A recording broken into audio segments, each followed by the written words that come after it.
Oke, bismillahirrahmanirrahim. Kita lanjutkan materi yang kemarin. Sekarang kita masuk di sistem imun. Ini nanti insya Allah ada 2 atau 3 pertemuan. Saya lupa, kayaknya sih 2 selesai. Tapi nanti kalau misalnya ada hal-hal yang perlu ditambahkan, biasanya akan saya sampaikan di pertemuan berikutnya. Jadi jatuhnya tetap 3 pertemuan gitu.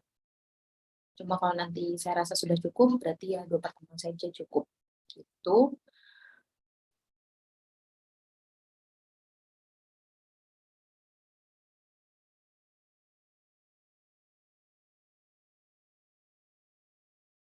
Oke, jadi yang dimaksud sama sistem imun tuh sebenarnya apa gitu. Teman-teman tuh sering dengar mesti ya sistem imun gitu. Cuma yang dimaksud dengan imun tuh sebenarnya apa sih?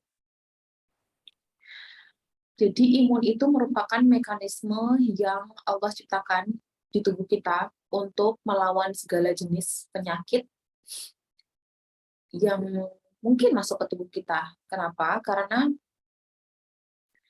di sekitar kita, di semua hal yang kita sentuh, dimanapun lah, itu pasti ada mikroba. Dan mikroba itu, walaupun dia awalnya non-patogenik, tapi ketika ketika situasinya itu favorable buat mereka, jadi energinya cukup, sumber makanannya banyak, mereka nanti akan menjadi patogenik. Contoh yang seperti ini adalah Staphylococcus aureus. Yang dia tuh ada di semua lapisan, di semua kulit kita tuh dia ada sebagai mikroflora alami sebenarnya ya.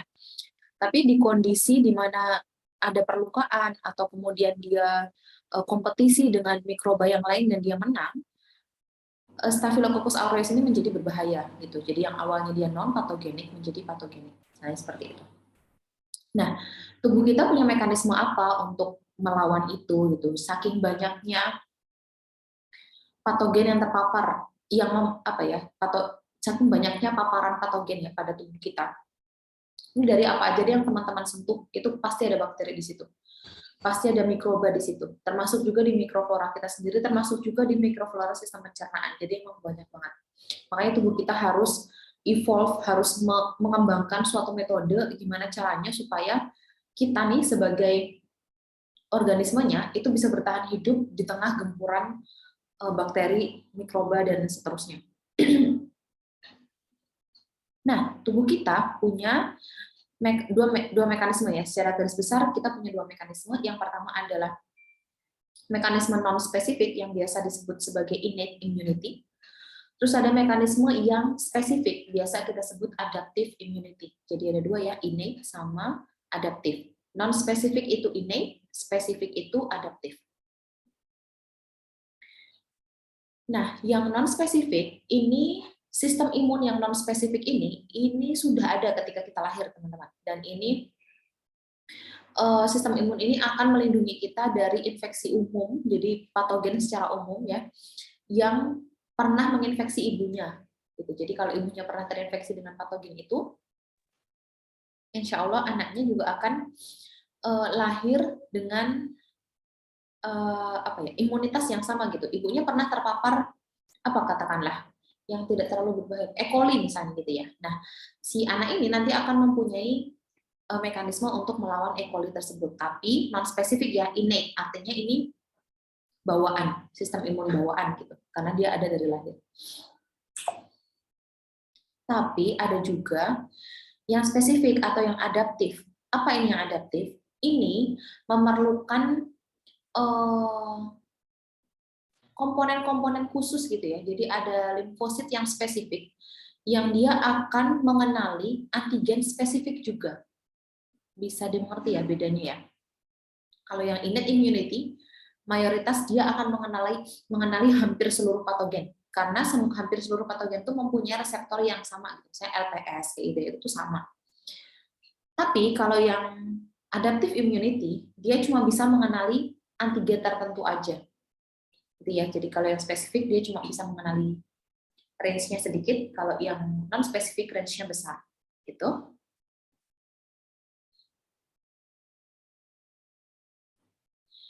Oke, kita di innate immunity juga. Nama lainnya mohon maaf belibet. Kita ke innate immunity dulu. Nama lainnya tadi adalah non specific resistance atau non specific immune system. Nah, sebenarnya kalau pengertian umumnya itu apa? Ini adalah innate immunity ini adalah sistem imun yang merespon terhadap banyak jenis patogen dan toksinnya.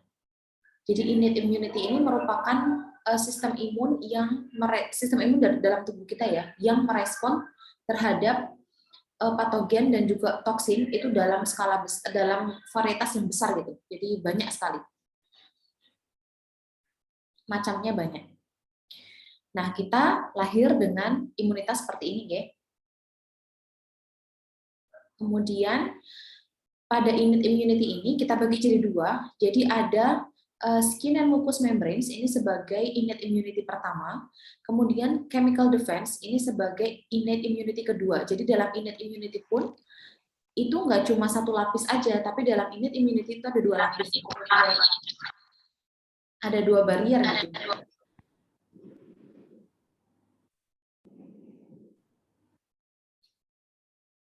Ada dua barrier gitu ya. Barrier yang pertama adalah kulit dan mukus, barrier yang kedua adalah chemical atau substansi-substansi kimia dalam tubuh kita. Nah, kulit kita tuh sering menyepelekan gitu ya. Kalau kalian tahu nggak kalau ditanya organ terbesar dalam tubuh kita itu apa? Mungkin sebagian akan bilang otak, terus stomach atau lambung atau intestine gitu ya. Enggak, sebenarnya organ terbesar dalam tubuh kita tuh kulit. Kulit ini selain sebagai organ terbesar, dia itu juga sebagai barrier ini tadi, innate immunity, barrier pertama atau lapisan pertama dari ketahanan tubuh kita. Makanya teman-teman tahu ya korban-korban kebakaran gitu ya, yang tubuhnya terbakar gitu. Mayoritas dari mereka itu bukan meninggal karena kebakarannya itu sendiri, tapi meninggalnya karena infeksi. Karena dia nggak punya barrier lagi, nggak ada batas antara dirinya dengan patogen di luar sana gitu. Kalau kita sekarang punya kulit, ini membatasi kita dari patogen-patogen di luar sana. Jadi patogen itu nggak langsung masuk ke dalam kulit kita gitu, nggak langsung masuk ke dalam tubuh kita karena ada kulit yang menghalangi mereka. Tapi korban-korban kebakaran itu yang kulitnya terbakar 30%, 40%, bahkan ada yang 70%. Itu biasanya meninggal karena infeksi, jadi bukan karena kebakarannya itu sendiri gitu ya. Nah, skin and mucous membrane sebagai first line of defense dari innate immunity itu bisa dibedakan jadi dua juga. Jadi ada kulit, terus membran-membran mukosa, air mata, terus ludah, mukus, epiglottis, urin, feses, muntah, itu semuanya tuh mekanik gitu. Itu mekanisme dalam tubuh kita yang sifatnya mekanik, kayak muntah misalnya. Itu kalau muntah tuh kenapa sih teman-teman? Atau diare, defecating. Kenapa tuh sebabnya? Biasanya karena kita memakan sesuatu yang tubuh kita nggak bisa nerima. Contohnya misalnya kita makan makan makanan yang qadarullah ternyata mengandung bakteri yang menyebabkan disentri, saya lupa. Yang menyebabkan disentri gitu ya. Mas Ahmad sambil tiduran ya. Jangan ketiduran deh ya. Boleh sambil tiduran tapi jangan ketiduran. Bakteri yang menyebabkan ya, disentri. Ibu, maaf Ibu. Yang menyebabkan disentri. Nah, mekanisme apa sih yang terjadi dalam tubuh kita? Yang pertama, muntah gitu. Karena sistem imun dalam tubuh kita itu memberikan sinyal pada sistem pencernaan kita bahwa individu ini setelah mengkonsumsi sesuatu yang berbahaya gitu, sehingga harus dimuntahkan. Begitu juga dengan diare, defecating ya. Sama, itu effort atau usaha tubuh kita untuk mengeluarkan substansi yang berbahaya yang menyebabkan kita sakit gitu. Itu makanya dikeluarkan lewat feses, urin dan juga muntah.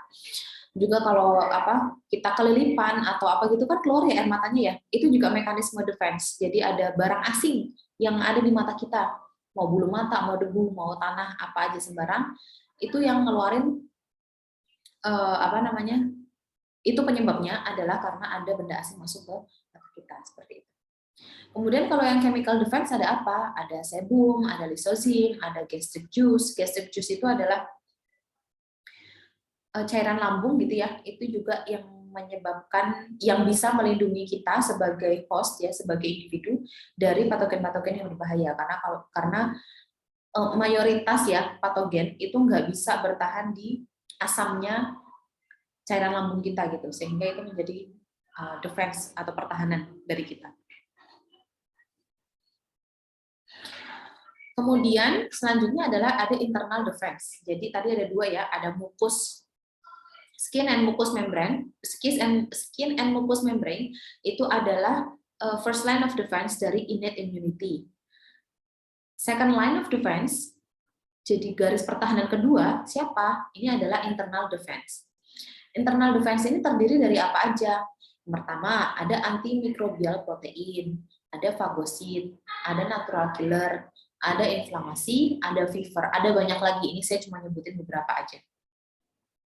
Di sini ini adalah antimicrobial substance. Jadi ini protein-protein komplement system gitu, protein-protein yang tergabung dalam komplement system yang dia itu tugasnya mendeteksi adanya infeksi virus. Seperti itu. Nah, tapi teman-teman, ini adalah materi yang juga sedang saya ajukan untuk proposal S3 ya.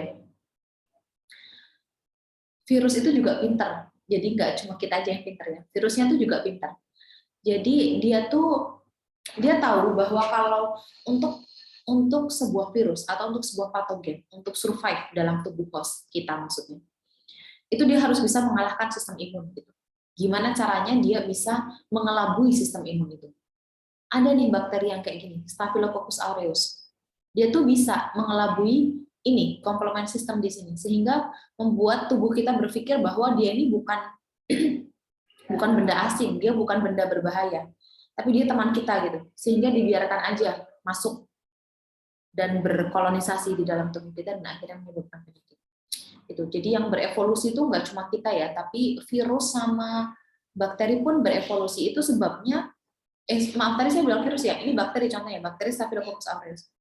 Itu juga sebabnya kenapa resistensi itu menjadi masalah global, nggak cuma di Indonesia aja, tapi di seluruh dunia. Karena si bakteri ini tuh belajar gitu loh, belajar manusia ini punya antimikroba apa sih?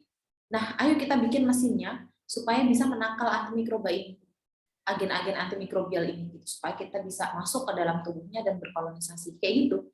Makanya kenapa resistensi jadi masalah kan?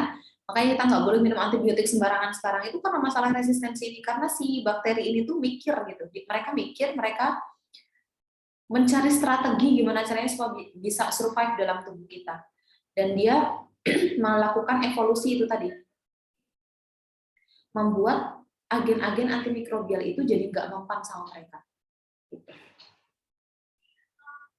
Nah, terus ada yang namanya fagositosis ya. Fagositosis itu dilakukan oleh fagosit.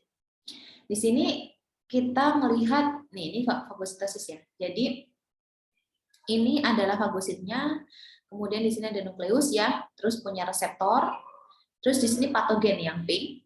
Terus patogen itu punya protein kan? Patogen itu namanya membran kan ya, membran plasma teman-teman tahu lah ya, biologi sel ya. Yang namanya membran plasma itu pasti ada proteinnya kan. Nah, proteinnya itu bisa dikenali oleh reseptor protein pada fagosit ini, sehingga nanti akan menempel, terus nanti akan difagositosis oleh fagosit ini. Terus ada natural killer cell. Kalau ini kan cara membunuh patogennya kan dimakan, terus didegradasi gitu ya. Kalau natural killer cell enggak. Natural killer cell ini dia nanti akan mengenali akan mengenali patogen, kemudian akan melisiskan atau membunuh patogen tersebut melalui enzim atau enzim sih ya, biasanya enzim atau protein itu yang akan melisiskan membran sel dari patogen tersebut sehingga patogennya akan mengalami lisis dan mati. Nah, yang teman-teman lihat di sebelah kiri ini adalah kondisi ketika sel natural killer cell, jadi NK cell ini mengenali sel yang sehat. Sel yang sehat ini berarti sel dirinya sendiri. Jadi sistem imun kita tuh bisa mengenali self dan non-self. Self itu berarti adalah sel-sel atau jaringan yang berasal dari tubuh kita sendiri. Sedangkan non-self itu adalah jaringan atau sel yang berasal dari luar tubuh. bisa transplant, misalnya ada yang transplantasi ginjal, transplantasi jantung, itu juga non-self. Terus ada patogen, itu pasti non-self, gitu ya. Jadi self dan non-self itu sistem imun kita bisa membedakan itu. Nah, ketika dia bertemu sama apa tuh healthy cell, ini berarti kan sel dari dalam tubuh kita, maka dia bisa mengatakan bahwa oh ini adalah ini adalah self, sehingga saya tidak akan attack, saya nggak akan nyerang. Gitu. Tapi ketika dia mendapatkan sel tumor ini kan sebenarnya antigen nih, karena betul dia mungkin berasalnya dari tubuh kita sendiri, tapi kemudian dia mengalami mutasi sedemikian rupa sehingga tidak bisa dikenali lagi oleh sistem imun kita, maka dia akan dikenali oleh sel NK dan akan dilisiskan atau dibunuh gitu ya. Nah, kalau teman-teman lihat di NK sel yang di sini pada sel sehat, dia tuh ada reseptor inhibitor ya, terus ada MHC kelas 1 kayak gitu. Yang mana ini reseptor inhibitor ini semuanya nempel. Dan tidak ada activating reseptor, jadi nggak ada tanda-tanda mencurigakan gitu, sehingga activating reseptornya nggak nempel sama siapa-siapa.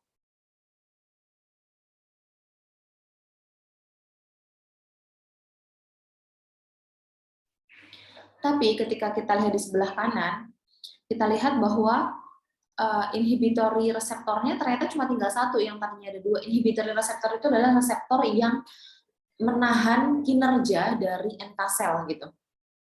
Ini yang tadinya 3 ya, makanya NK selnya kan nggak aktif, nggak akan menyerang healthy cell karena inhibitornya ada 3. Nah, ini inhibitornya tinggal 1 ditambah activating reseptornya tuh aktif semua gitu. Jadinya NK sel ini kemudian akan teraktivasi dan menyerang antigen tersebut. Dalam hal ini sel tumor. Nah, ini proses dari fagositosis ya. Jadi yang pertama adalah adanya kemotaksis. Kemotaksis ini macam-macam teman-teman asalnya. Misalnya teman-teman terluka, coba gambar setelahnya. Iya, misalnya teman-teman terluka nih, sobek nih kan ya, ada nggak tahu kena paku, kena pisau atau apa kan terbuka nih, integritas kulit kita terganggu ya karena adanya sobekan tadi, sehingga membran mukosa kita terekspos, gitu kan. Nah, ini menjadi jalan masuk patogen. Sel-sel ini teman-teman, ini tuh berteriak ketika terekspos seperti ini. Mereka nggak mau terekspos seperti ini, sehingga mereka akan mensekresikan sitokin yang fungsinya sebagai kemotaksis. Jadi dia mengundang gitu. Kemotaksis ya, dia mengundang substansi yang dikeluarkan oleh sel-sel yang terluka ini, mengundang sistem imun, sel-sel pada sistem imun. Nah, salah satu yang merespon itu adalah fagosit. Ya, bisa berupa makrofag, bisa berupa eosinofil atau basofil gitu ya. Itu bisa merespon neutrofil gitu ya, itu bisa merespon kemotaksis karena ada perlukaan tadi. Nah, karena ada perlukaan tadi, mikrobanya kan masuk ya. Nah, kemudian karena ada kemotaksis, fagosit datang ke arah perlukaan dan dia bisa mengenali mikroba, sehingga akan terjadi perlekatan antara mikroba dengan fagosit. Kemudian mikroba tadi akan diingestir, akan ditelan gitu ibaratnya, akan ditelan dan dimasukkan ke dalam fagosom. Jadi di dalam fagosit itu ada fagosom. Nah, selain itu nanti akan ada lisosom teman-teman yang warna hijau ini, yang dia nanti akan melakukan fusi bersama dengan fagosom menjadi fagolisosom. Dan dia akan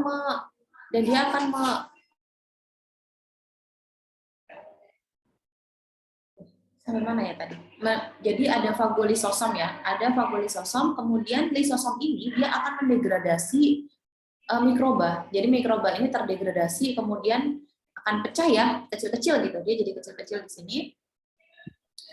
Terus sisa-sisa, jadi karena namanya mikroba itu juga suatu organisme ya teman-teman. Jadi nggak semuanya bisa didegradasi sama fagosit, pasti akan ada sisanya.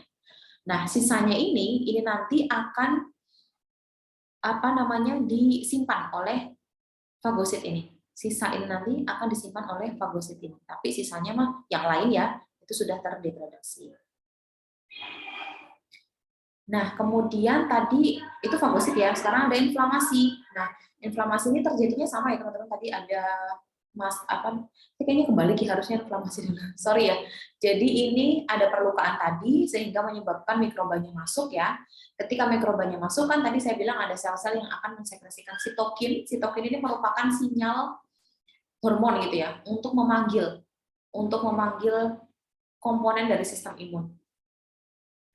Jadi siapa yang merespon panggilan tersebut? Yang merespon adalah sel darah putih. Siapa dari sel darah putih? Ada itu tadi makrofag, neutrofil, dan seterusnya.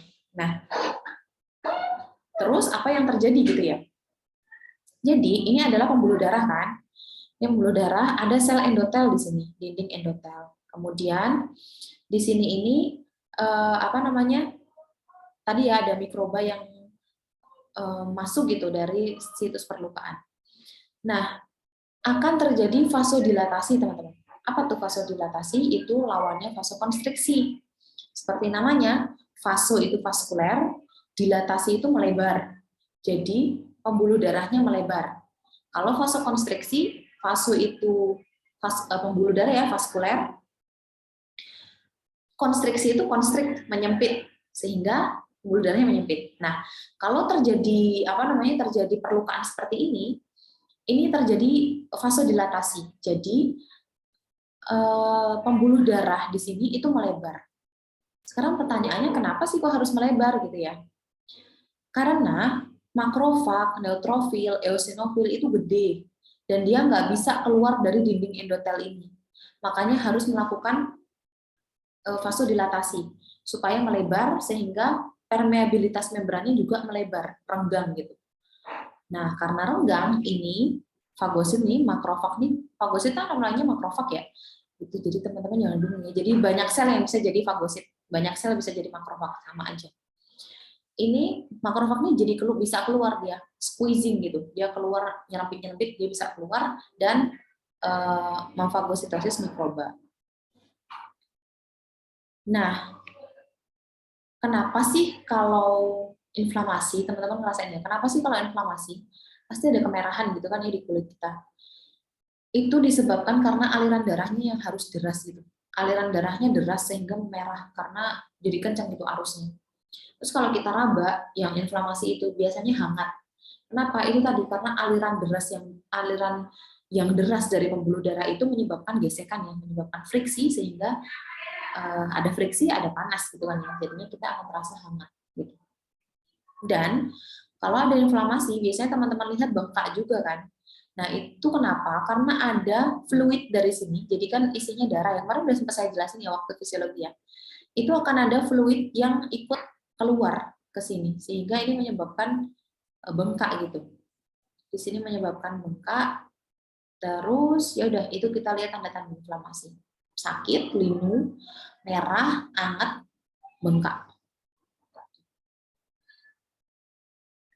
Tia, nanti ini tolong dibaca nih first line of defense dari innate immunity, itu ada apa aja, ada skin sama mucous membrane. Terus faktor fisiknya apa aja? Ini ada epidermis, ada mucous membrane, ada mucus, ada hair, cilia, dan seterusnya. Terus kalau chemical factors-nya ada apa aja? Lysozyme, gastric juice, vaginal secretions, dan seterusnya. Ini tadi udah sempat dibahas beberapa ya, nanti dibaca. Kalau saya bilang dibaca ya, karena ini berarti saya udah bilang teman-teman, saya udah memasrahkan pada teman-teman untuk belajar. Ini tadi sebagainya sudah disampaikan, jadi tinggal membaca sisanya. Terus ini yang innate defense lagi, tapi yang second line, karena yang tadi yang first line of defense, yang ini second line of defense, itu terdiri dari internal defenses. Internal defenses ada apa aja? Ini ada antimicrobial substances, sama natural killer, phagocyte, inflammation, fever, dan seterusnya. Nah, tadi saya sebutkan antimicrobial substances itu ada banyak ya. Dia nggak cuma dia ada protein. Sitokin itu protein. Terus protein itu isinya apa sih? Bentuknya apa? Karena protein itu kan bentuknya banyak ya. Dia ada protein yang besar kayak RNA polimerase, kayak DNA polimerase. Ada protein yang kecil kayak hormon. Ada yang lebih kecil lagi kayak ligan atau sinyal molekuler. Kemarin di biomol kan barengan ya, biomol kan ada tuh molecular signal gitu ya dibilangnya. Nah, itu juga protein tuh yang kecil-kecil seperti itu. Nah, antimicrobial substances ini juga sama, dia juga proteinnya kecil-kecil kayak gitu. Apa aja isinya? Kalau dalam hal ini konteksnya adalah sistem imun, itu ada interferon, ada complement system, ada iron binding protein, sama ada antimicrobial proteins atau AMP. Tuh, jadi contohnya seperti ini. Ada juga nanti interleukin. Interleukin pun ada banyak. Interleukin 1, 2, 10, 6, 8, dan seterusnya. Oke, sampai sini ada pertanyaan?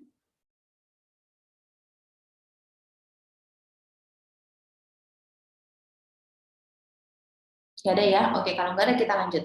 Tadi kita membicarakan innate immunity. Tadi kan ada dua ya, sistem imun dalam tubuh kita, terus secara garis besar dibagi jadi dua, ada innate, ada adaptive. Adaptive ini yang spesifik, yang innate itu non-spesifik. Oke, yang tadi kita bicarakan sebelumnya adalah innate immunity atau imunitas bawaan. Kita semua punya. Kita semua punya insya Allah. Dan kita punyanya dari bayi, begitu dilahirkan kita punya mekanisme sistem imun bawaan ini atau innate immunity. Tapi kalau adaptive immunity, nggak semua orang punya, teman-teman. Itu sebabnya kenapa ada, misalnya teman-teman udah kena cacar kan ya? Atau penyakit yang lain ya? Apa ya? Atau cacar deh, mungkin contohnya biar gampang. Cacar ya misalnya. Ada teman-teman tuh yang belum pernah kena cacar sama sekali, terus dia kena cacar. Habis itu dia jarang atau hampir nggak pernah kena cacar lagi. Itu karena adaptive immunity. Dan itu nggak sama. Orang yang lain yang belum pernah kena cacar, terpapar virus penyebab cacar, dia kena cacar. Tapi habis itu mungkin nggak kena lagi. Itu bedanya. Kalau adaptive immunity ini adalah sistem imun yang merespon terhadap antigen tertentu, spesifik gitu. Smallpox, chickenpox, influenza, cacar air, cacar monyet kayak gitu ya. Jadi merespon terhadap antigen spesifik. Beda sama yang innate immunity tadi. Kalau innate immunity mah semuanya direspon sama dia. Selama dia patogen, non self direspon sama dia. Tapi kalau ini enggak. Oke, nah jadi apa tuh adaptive immunity? Ini adalah kemampuan tubuh untuk mempertahankan diri sendiri terhadap invasi dari patogen asing yang spesifik. Bedanya itu aja, dari patogen asing yang spesifik. Nah, ini teman-teman juga ada dua mekanisme. Kalau tadi innate immunity ada dua mekanisme juga, ada yang skin and mucous membrane, sama ada yang internal defenses ya. Jadi ada yang skin and mucous membrane, ada yang internal defenses. Kalau yang adaptive immunity juga sama, dia punya dua, ada cell mediated sama antibody mediated. Maksudnya apa? Jadi ada adaptive immunity yang disebabkan karena sel, ada mekanisme atau respon dari dalam tubuh kita ini adaptive immunity yang dihasilkan oleh antibody, yang disebabkan karena antibody. Jadi penyebabnya. Maksudnya ini adalah penyebabnya. Adaptive immunity yang disebabkan oleh sel atau yang disebabkan oleh antibody. Kita lihat. Jadi adaptive immunity itu selalu melibatkan dua sel ini. Ada sel B sama sel T. Kalau teman-teman ditanya sel B sama sel T, oh mereka ini adaptive immunity. Komponennya adaptive immunity. Kalau saya bilang fagosit, terus natural killer, terus kulit, kayak gitu, mereka berarti termasuk dalam innate immunity. Gitu ya. Kalau kita udah bicarain sel T, sel B, interferon, interleukin, kayak gitu, biasanya kita mulai masuk ke adaptif.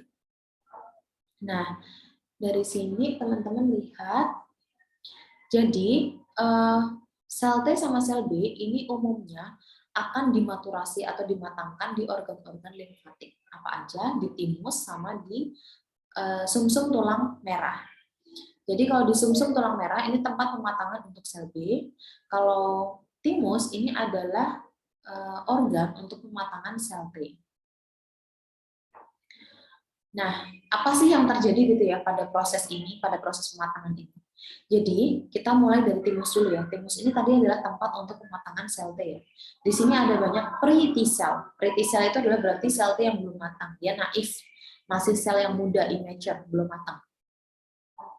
Terus setelah itu dia dimatangkan menjadi mature T cells, menjadi sel T yang dewasa, sel T yang yang sudah siap tempur gitu ibaratnya. Nah, sel T yang ini, yang mature ini bisa berdiferensiasi menjadi dua macam sel, teman-teman. Yang pertama ada helper T cell, kita kenal sebagai CD4 protein. Dan juga cytotoxic T cell yang kita kenal sebagai CD8 protein. CD8, CD4. CD8 itu cytotoxic T cell, CD4 itu adalah helper T cell. CD4 sama CD8 ini apa sih? Mereka ini biasanya disebutnya kadang-kadang kalau di buku-buku sistem imun tuh kadang nggak disebut cytotoxic T cell, dia nyebutnya cuma CD8 gitu. Maksudnya itu sebenarnya cytotoxic T cell. Tapi apa sih mereka sebenarnya? Jadi CD ini adalah cluster of differentiation. Cluster of differentiation. Apa itu? Ini adalah protein yang memarker atau memberikan penanda pada sel, gitu. Protein yang memberikan penanda pada sel. Setiap sel akan mempunyai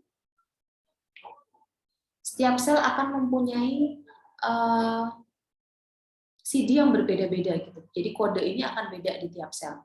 Dan itu menunjukkan sel tersebut sel apa dan identitasnya apa, gitu ya. Nah, tadi kembali lagi mature T cells itu akan berdiferensiasi menjadi helper T cell atau cytotoxic T cell. Nah, cytotoxic T cell, kita dari helper T cell dulu. Helper T cell atau CD4 protein ini nanti akan mengaktifkan atau akan melakukan cloning gitu ya, memperbanyak diri, sehingga nanti dia bisa membantu aktivasi dari cytotoxic T cell dan juga B cell. Jadi kalau ada infeksi, helper T cell ini nanti akan memperbanyak diri karena dia tuh fungsinya sebagai stimulus gitu ibaratnya. Helper T cell nanti fungsinya mensekresikan berbagai macam sitokin yang nyuruh sel yang lain supaya bersiap gitu, supaya mereka matang kayak gitu ya. Jadi itu tadi ya, helper T cell nanti dia bisa melakukan cloning, kemudian cloning ini nanti akan membantu aktivasi dari cytotoxic T cell dan juga B cells atau sel B. Nih ya, terus kemudian kalau udah diaktifasi sama helper T cell, terus jadi apa? Ya kalau yang cytotoxic T cell dia jadi cytotoxic T cell yang aktif. Karena ini kan nggak aktif ya, nggak aktif, jadi dia harus diaktifkan. Ini jadi aktif.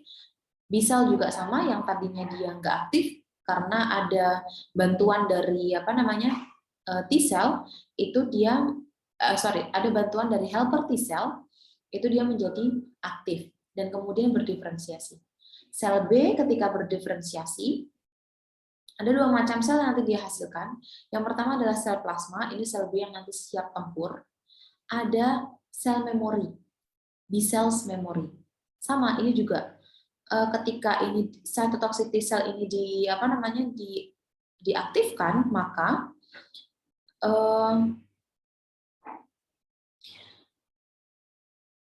cytotoxic T cell nanti akan berdiferensiasi menjadi aktif cytotoxic T cells dan memori cytotoxic T cells. Nah, mungkin teman-teman bertanya,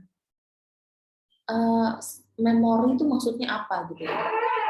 Karena di sini juga ada ya. Jadi ketika helper T cell ini hasil diferensiasi dari mature T cells ini menjadi helper T cell ini ya, dia kan juga nanti akan mengalami aktivasi ya.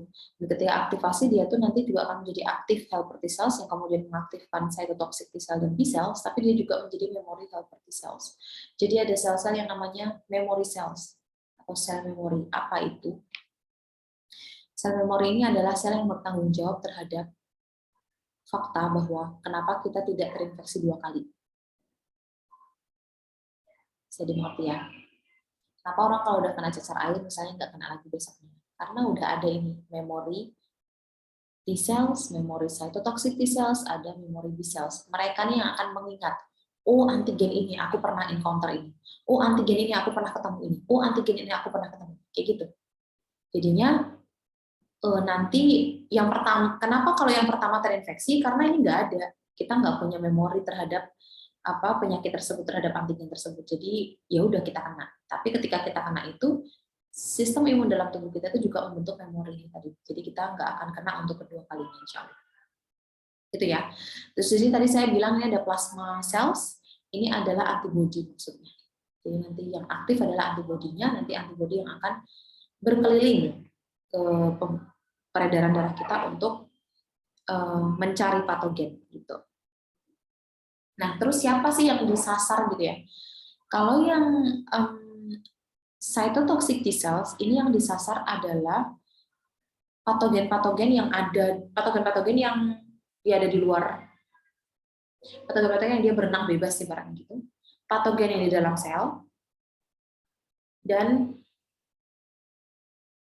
sel-sel atau jaringan dari transplant, misalnya ada tadi saya bilang transplantasi ginjal, transplantasi jantung, ini akan diserang oleh cytotoxic T cell karena itu dikenal sebagai non cells, gitu ya. Sel kanker itu juga akan diserang oleh sistem imun. Terus kemudian kalau antibodi gimana? Kalau antibodi ini adalah dia nanti akan langsung menyerang atau dia akan langsung mentarget patogen-patogen ekstraseluler. Seperti itu. Jadi teman-teman, imunologi itu adalah ilmu yang sangat luas sekali dan susah sebenarnya ya. Imunologi itu kalau di biologi itu sebenarnya dia cabang ilmu sendiri. Dia nggak dimasukin dalam fisiologi, terus dia menjadi subbab gitu, enggak. Dia tuh ilmu sendiri, fisiologi itu. Kalau saya dulu waktu S2 dapat ada kelas emang kelas imunologi, itu udah belajar imunologi semua. Karena segitu banyaknya yang harus kita pelajari gitu. Jadi ya gitu deh. Sama kadang ya ketika teman-teman belajar imunologi, teman-teman tuh akan terkagum-kagum ya Allah, ternyata Allah menciptakan kita segini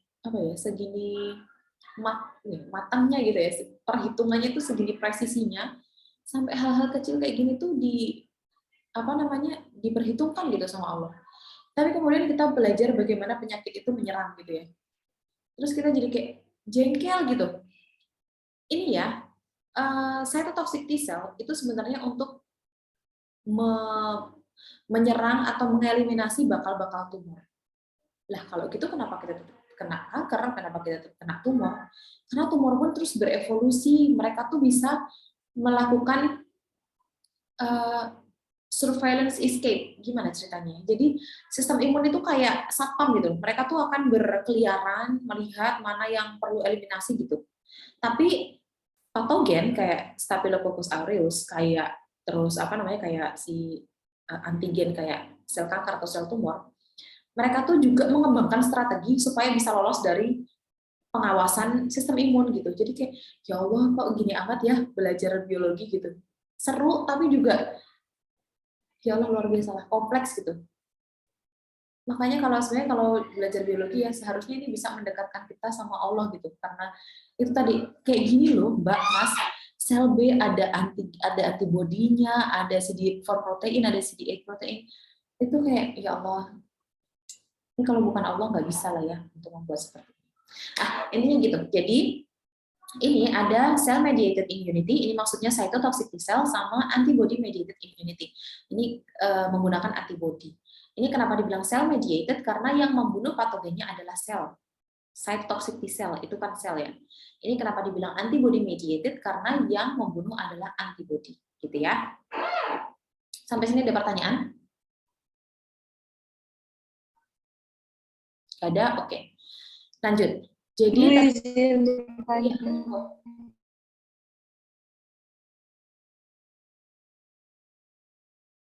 halo, Mbak Utami. Jadi kan yang cacar cuma bisa kena sekali karena ada memori. Nah, kalau misalkan COVID itu kenapa bisa kena 2 kali ya, Bu? Atau ya? Apakah tidak ada memori? Itu yang tadi saya bilang, ada penyakit yang kita tuh cuma bisa kena sekali. Ada penyakit yang kita tuh kena berkali-kali. Kalian dalam sebulan berapa kali kena flu? Mungkin 2-3 kali, mungkin lebih, ya nggak sih? Batuk, pilek kayak gitu. Kenapa kok sistem imun kita nggak mengenali mereka sih gitu? Padahal kita udah bolak-balik kena. Karena si bakteri itu sendiri berevolusi. Bakteri itu sendiri melakukan mutasi. Itulah makanya saya bilang kadang-kadang gemes, gregetan gitu kalau belajar imunologi itu. Jadi itu kenapa sih Allah sudah menciptakan sistem yang sempurna, tapi itu ada patogen-patogen yang dia tuh juga nggak kalah pinternya, dan dia juga ciptaan Allah juga sih ya. Tapi ya gitu, jadi ada bakteri-bakteri yang dia tuh bermutasi terus gitu loh, kayak apa namanya, ya Allah saya lupa namanya. Aduh, saya lupa namanya. Yang menyebabkan selesma. Selesma tuh kita batuk pilek tiap bulan, anak kecil suka umbelen gitu ya. Itu tuh selesma. saya lupa nama virus penyebabnya. Itu tuh mutasi terus, Mbak. Dia mutasi terus. Nah, mutasi itu menyebabkan perubahan reseptor pada membran selnya. Jadi, kalau membran selnya berubah reseptornya, sistem imun kita nggak kenal lagi. Karena sistem imun kita kenalnya mereka yang sebelum mutasi. Ketika kita kenal lagi, dia udah mutasi. Jadi, dia nggak kenal lagi sama reseptor itu. COVID juga sama. COVID itu kan mutasi terus kan, Mbak? Ngikutin beritanya kan? Karena dia juga sejenis dari apa ya, kayak coronavirus itu memang dia mutasi ya, mutasinya memang kencang gitu. Tapi ini lebih kencang lagi nih, yang COVID-19 ini, yang SARS-CoV-2. Dia mutasi terus sehingga didapatkan strain-strain baru itu kan. Itu kenapa kita habis kena lagi, karena nggak kenal. Sistem imun kita tidak bisa mengenali reseptor yang baru dari apa namanya, dari SARS-CoV-2 ini karena dia sudah bermutasi. Kayak gitu Mbak Utami? Iya, Bu, terima kasih. Oke, baik, kita lanjutkan dulu ya. Oke. Ada antigen reseptor. Kenapa kita mau membahas ini? Ini dibahas karena nanti hubungannya adalah bagaimana sih caranya sistem imun itu bisa mengenali patogen. Lewat apa gitu. Nah, lewatnya tuh ini ada antigen sama antigen reseptor. Jadi, yang namanya antigen ini nanti akan menyebabkan immunogenicity. Apa tuh immunogenicity? Ini adalah suatu sifat dari antigen yang menyebabkan tubuh kita tuh yang menyebabkan sistem imun kita reaktif gitu loh. Immunogenicity itu menyebabkan sistem imun kita bereaksi gitu. Gitu. Jadi antigen itu harus punya mekanisme itu. Kalau enggak ya sebenarnya kalau enggak itu menguntungkan buat mereka sih. Kayak Staphylococcus aureus tadi misalnya, dia bisa menghindari complement system, itu salah satu komponen dalam innate immunity, dia bisa menghindari itu tuh untung buat dia karena berarti dia masuk tanpa kendala, jalan tol aja gitu. Survival dia tinggi, dia bisa kolonisasi dalam tubuh kita kayak gitu. Tapi sistem imun kita seharusnya itu bisa mengenali antigen karena antigen itu punya sifat immunogenicity untuk membangunkan atau untuk membuat sistem imun kita reaktif gitu ya. Nah, terus yang jadi antigen itu siapa sebenarnya? Apakah mikrobanya secara keseluruhan, bakteri atau virusnya secara keseluruhan, atau cuma bagian kecil-kecil aja, misalnya protein. Kalau di SARS-CoV itu spike proteinnya misalnya kayak gitu ya. Protein pada membrannya aja yang bisa jadi antigen. Ternyata untuk menyebabkan reaksi imunogenisitas tadi itu nggak perlu mikroba secara umum sih teman-teman. Maksudnya nggak perlu mikroba secara utuh. Jadi nggak satu sel mikroba itu baru bisa nanti membangunkan sistem imun kita, enggak. Kita cuma butuh proteinnya aja yang biasanya ada di membran bakteri atau membran virus. Itu nanti ada protein yang bisa dikenali oleh sistem imun kita dan menyebabkan sistem imun kita bangun gitu. Ada penyakit, ada antigen, ada patogen kayak gitu. Kita cuma butuh kecil, sistem imun kita cuma butuh kecil. Nah, sekarang kalau dipikirkan, kalau Allah tidak membuat seperti ini, teman-teman, kita nggak akan nemu vaksin. Kenapa? Karena vaksin itu biasanya hanya menggunakan bagian kecil dari mikroba. Kalau misalnya sistem Allah tidak membuat sistem seperti ini, ya itu vaksin nggak akan ketemu dan kita nggak akan pernah bebas dari penyakit itu, nggak akan bebas dari polio, nggak akan bebas dari dysentery, nggak akan bebas dari black plague dan seterusnya. Tapi kita bebas kan, karena itu tadi sistem imun kita cuma butuh secuil aja dari mikroba supaya bisa membangunkan sistem imun kita. Seandainya Allah berkehendak bahwa harus seluruh virus, harus seluruh bakteri supaya bisa membangunkan antigen, itu susah banget untuk bikin antivirusnya, untuk bikin antibakterinya, itu akan susah banget. Nah, bagian yang kecil tadi dari antigen tadi yang bisa dikenali oleh sistem imun kita itu namanya epitop. Kita lihat gambarnya ya. Ini saya gambarnya nyuri nih dari iStock karena gambarnya paling bagus dari yang lain dan mudah dicerna gitu ya. Jadi ini ada antigen ya teman-teman. Ini ada antigen. Nah, di sini ini ada protein nih di membrannya. Anggaplah ini bakteri gitu ya. Nah, di bakteri itu ada membrannya yang warna kuning ini. Dan ini yang sebenarnya dikenali oleh sistem imun kita. Ini namanya epitop. Terus dari sistem imun kita, siapa yang mengenali epitop ini? Paratop namanya. Paratop ini adalah bagian yang warna hijau ini, yang merupakan bagian dari antibodi. Oke ya. Ini antibody, dia punya paratop yang akan mengenali epitop pada antigen. Nah, terus antibody ini adanya di mana? Di sel B tadi. Kan ada plasma sel ya. Sel B tadi tuh dia bawa dia bawa antibody kayak gini.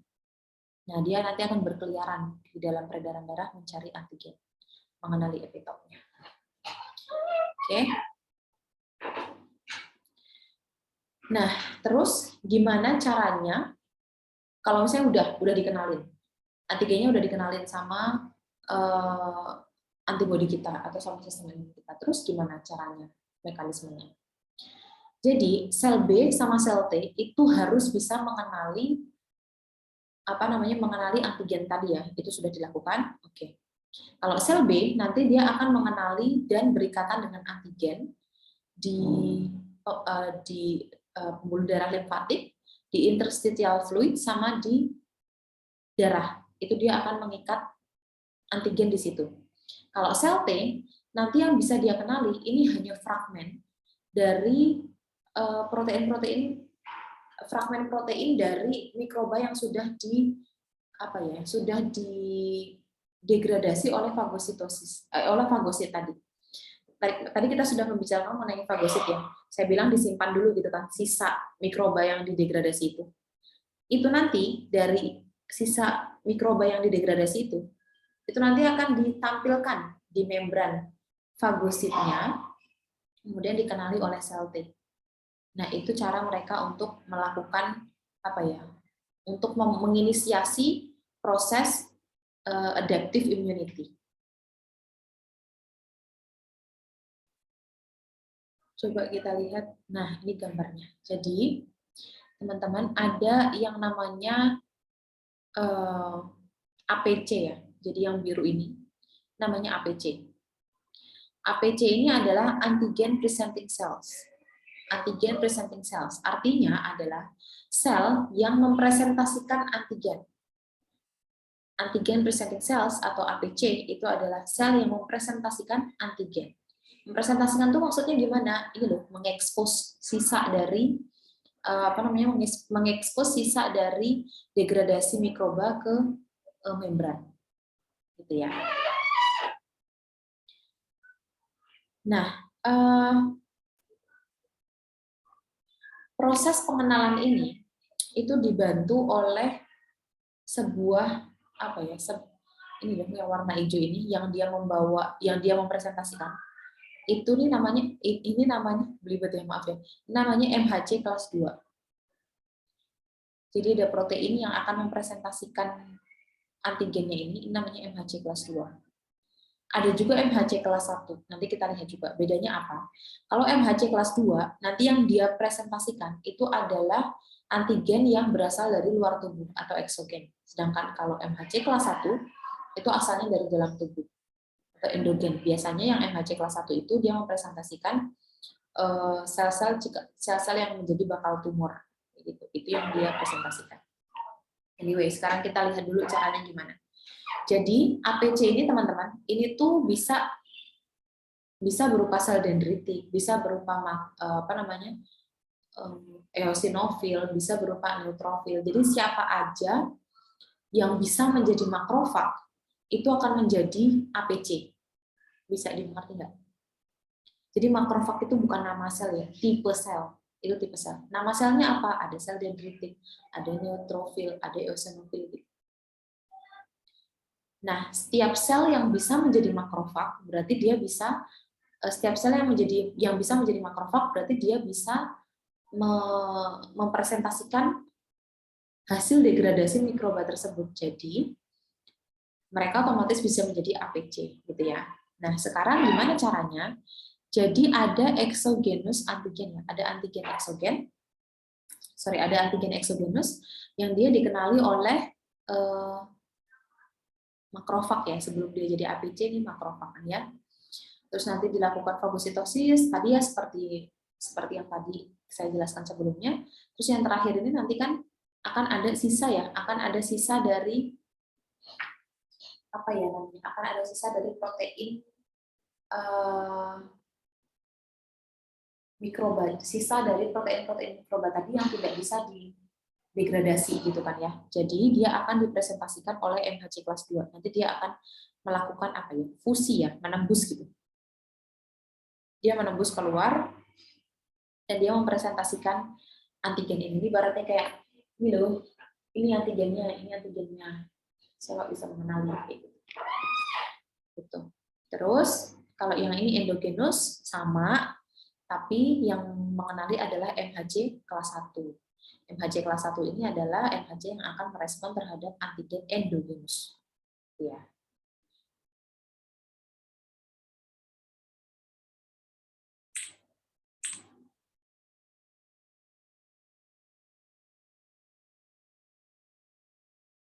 Oke. Nah, kemudian nanti dari sini dia akan dikenali oleh T-cell reseptor namanya. Jadi ada sel T yang akan mengenali dia. Tadi kan kita udah sempat singgung ya bahwa yang namanya apa namanya cytotoxic T-cell dia itu akan mengenali APC gitu. Nah, APC itu akan dikenali dari apa yang dia bawa, antigen apa yang dia bawa kayak gitu. Nanti itu juga akan berpengaruh terhadap sel T apa yang akan merespon seperti itu. Oke, sampai sini dulu ada pertanyaan, teman-teman?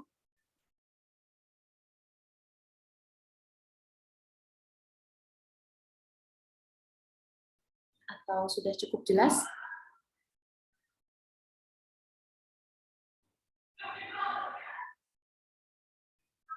Ibu, saya kurang ngerti yang di eksogenus sama endogenus. Boleh Mbak, tapi suaranya kecil banget ini. Sekarang suaranya udah kedengeran. Ya, Oh, ya, gimana? sekarang suaranya udah besar. Ya, lumayan. Saya kurang paham yang eksogenus sama endogenus, Ibu. Saya Kurang jelas, kurang paham yang eksogenus sama endogenus. Oke. Eksogenus sama endogenus. Seperti namanya ya, Mbak ya. Yang namanya ini kelas apa nih? Ini kelas A bukan? Ya, Bu? Iya kan? Oke. Ya. Jadi eksogenus itu seperti namanya ya. Exo itu artinya di luar. Endo artinya di dalam. Jadi kalau eksogenus itu berarti sesuatu yang ada di luar sel, kalau endogenus berarti sesuatu yang ada di dalam sel. Nah, kalau kita bilang antigen eksogenus, itu berarti adalah antigen-antigen yang berasalnya dari luar tubuh. Kalau kita bilang antigen endogenus, itu adalah antigen yang berasal dari dalam tubuh. Siapa aja contohnya? Mungkin itu ya, Mbak Almeida ya. Contoh dari antigen eksogenus, ini ya tadi, kayak SARS-CoV-2, terus ada virus polio, kemudian influenza, dan seterusnya. Virus-virus yang asalnya dari luar. Itu adalah antigen eksogenus. Kalau dari dalam, kecenderungannya Mbak, biasanya adalah sel kita sendiri itu. Sel kita sendiri yang mengalami penuaan. Sel kita yang menunjukkan tanda-tanda dia akan menjadi tumor. Sel kita yang ketika replikasi nggak sempurna, jadi dia misalnya kromosomnya kelebihan 1, atau malah nggak punya kromosom di sel gamet misalnya, jadi kromosomnya 0, nggak ada. Semuanya jadi ada kromosom yang 0, ada yang satunya 4, apa namanya, yang satunya ada 4 kromosom gitu, jadi nggak imbang gitu ya ketika membelah. Nah ini akan menjadi target dari, ini adalah contoh dari antigen endogenus. Kalau yang eksogenus itu virus bakteri tadi yang dari luar. Ini korespondensinya dengan MHC tadi, molekul MHC tadi. MHC tadi itu kan fungsinya untuk mempresentasikan kan ya, MHC itu untuk mempresentasikan. Nah MHC kelas 2 itu akan mempresentasikan apa namanya, antigen eksogenus. Sedangkan MHC kelas 1 itu akan mempresentasikan antigen endogenus. Kayak gini Mbak Almeida, menjelaskan nggak?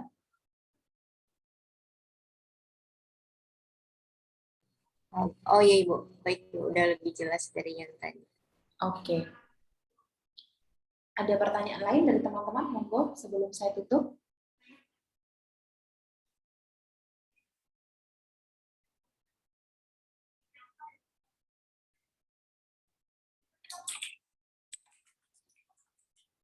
Nggak ada ya? Kalau nggak ada,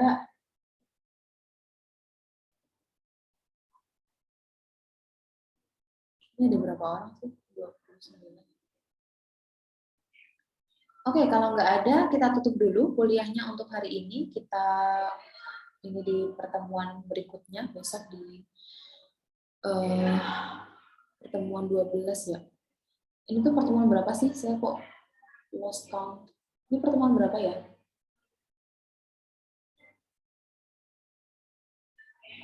Minggu ini pertemuan ke-12 Ibu. Iya kan ya. Mbak, yang coba Mbak ngecek portalnya Mbak tuh udah berapa kali kuliah?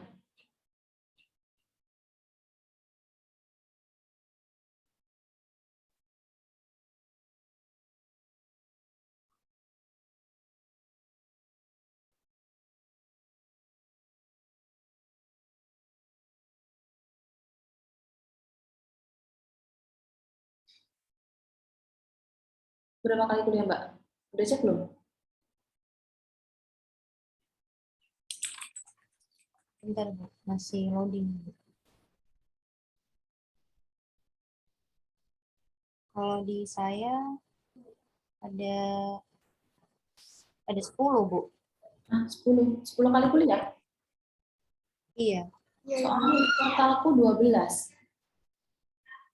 Aku tadi soalnya berusaha memasukkan presensi kok nggak bisa, makanya mau ngecek kalian udah berapa gitu di situ. Tuh kan gagal kan? Coba di refresh lagi Mbak, ada berapa? Atau teman-teman yang lain mungkin bisa nyoba ada berapa pertemuan, berapa jumlah kuliahnya, bukan Tempat saya ada 11, Bu. 11 Ibu. 11 ya. Barusan saya padahal masuk 12 gitu. Ini kelas A kan? Iya Ibu. Iya, kok nggak kerekap ya? Kita tunggu besok deh. Ini harusnya 12 ya. Nanti tapi ini ada materi yang tadi belum nyampe. Nanti akan saya kasih rekaman kayak tadi aja gitu ya. Gitu. Oke, jadi kita ketemu lagi mungkin besok Kamis. Ada pertanyaan sampai sini? Nggak ada ya?